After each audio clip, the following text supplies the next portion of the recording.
పేరూరు పటేశ్వర స్వామి దేవాలయం. ఈ దేవాలయం కోయంబత్తూరులోని పేరూరులో ఉంది.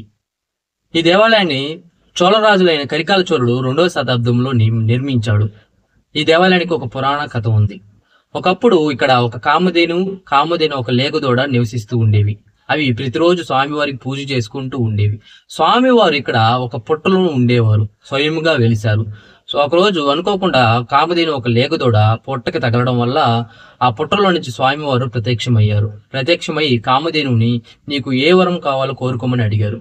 కామధేనువు నాకు సృష్టించే వరం ఇవ్వమని, శక్తి ఇవ్వమని కోరుకుంటే ఆ కామధేనువుకి ఆ వరాన్ని ప్రసాదించాడు.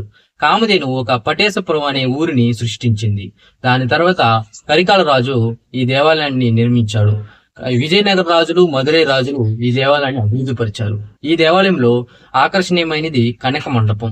ఈ మండపంలో నటరాజ స్వామి వెలిసి ఉన్నారు. ఈ దేవాలయంలో ఉన్న శివుడు నటరాజ స్వరూపంలో ఉంటారు. అంతేవిధంగా ఈ దేవాలయంలో ఒక తాడి చెట్టు, ఒక చింత చెట్టు ఉన్నవి. తాడి చెట్టు ఎప్పటికీ చనిపోదని భక్తుల నమ్మకం. అంతేకాకుండా ఈ దేవాలయం ముందున్న చింత చెట్టు గింజలు తీసుకెళ్లి ఎక్కడ నాటినా సరే ఆ చెట్టు మొలవదని భక్తులు విశ్వసిస్తారు. అదేవిధంగా ఈ దేవాలయాన్ని సందర్శించిన భక్తుడు మరొక జన్మ అంటూ ఉండదని భక్తులు విశ్వసిస్తారు. శివుడు ఎన్నో రకాలుగా, ఎన్నో విధాలుగా ప్రపంచవ్యాప్తంగా వెలిసి ఉన్నాడు. సో ఇంతటితో మన ఈ కోయంబత్తూరు దేవాలయం గురించి తెలుసుకుందాం.